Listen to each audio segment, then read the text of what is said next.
So a software demo is a critical part of the software evaluation process. How do you get the most value out of it, and how do you approach a software demonstration? That's what I want to talk about today. My name is Marcus Harris. I'm a software and technology attorney. For the last 20 years, I've drafted and negotiated a variety of technology-related contracts and litigated failed digital transformations in courts across the country. The software demonstration really is an opportunity to see how the software might meet your business requirements. It's an opportunity to see how the software works based on your particular workflows or your business processes. But fundamentally, I think the process is flawed. There's a level of subjectivity associated with it, and for a variety of reasons, it really is not always an accurate representation of what you're getting yourself into, and it's not really always an accurate representation of how that software works. So what do you do to mitigate the risks associated with a software demonstration? Well, I think the first step is you really want to create substantive software demonstration scripts. Those software demonstration scripts really need to address your business processes. They need to address your business requirements. You need to use your own data when drafting these software demonstration scripts.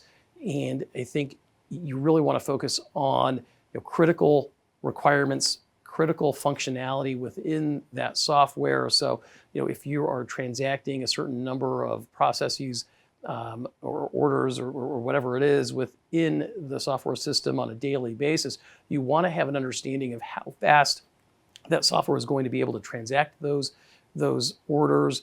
You want to have an understanding of the workflow. You want to understand how the software functionality really works and what types of gaps are present between your business requirement and how the software works in reality.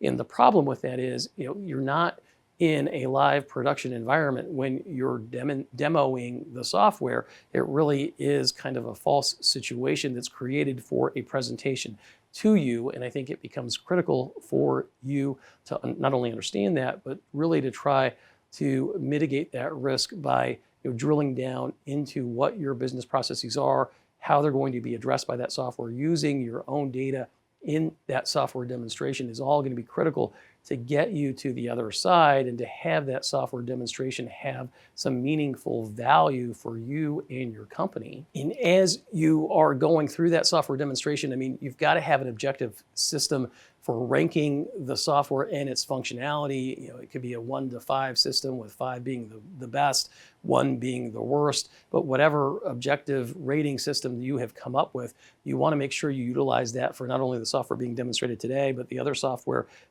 products that are going to be demonstrated in the future. So that all vendors that you're considering kind of have an even playing field, and you've got some sort of an objective standard by which to evaluate the different functionality or products that you're considering. And I think, as you look at these demonstrations and how they address the business process or the business requirement, it's not really a question of whether they're going to address it or not, usually, but it's really how well they are addressing it. And I think that's really the critical questions that you need to ask. Is there a process here that doesn't work for us? Is the process more efficient in an alternative piece of software that we are considering? These are the types of, I think, objective criteria that you need to judge the software on. You want to look at, how easy is this platform to use? What does the user interface look like? Is it intuitive? Is it difficult to use? How strong are things like, business intelligence functionality associated with this software? Does it have, particular features and functions that are important to us? Maybe artificial intelligence is critical to your business for whatever reason. Is that being demonstrated to you? It's critical that, in this demonstration process, that you're actually seeing real functionality, that you're seeing real data, you're seeing real requirements being tested. That's the only way that you're going to get an understanding of the baseline of how, helpful or appropriate this software is going to be to you and your business. In addition to seeing real functionality, you want to make sure that what you're being shown is actually real. We've had cases where, software demonstrations perfectly matched whatever business requirements the customer had communicated to the vendor. And there was a reason for that, and that was because they weren't being shown real software.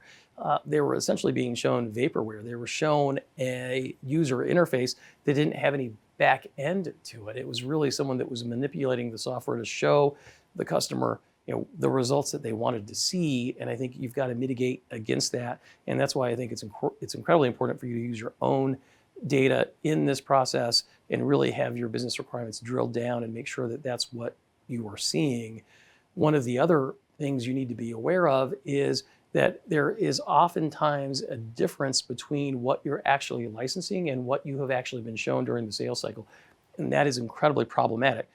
We've had customers that were shown, software features and functionality that were not generally available yet. It wasn't mentioned to them, or the functionality or modules that they thought they were shown and licensing weren't actually included in the contract. So instead of getting version 3.0 of the software, they got version 1.5, had no idea. And when the software was being utilized or implemented, they were taken aback because it wasn't what they were shown in any way, shape, or form. And so you have to be aware of there being some sort of congruency between the order form and what you're licensing and what you have been shown in that software demonstration.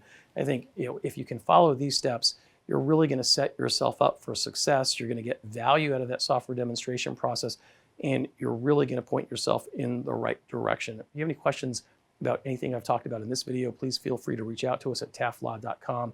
We'd love to talk to you.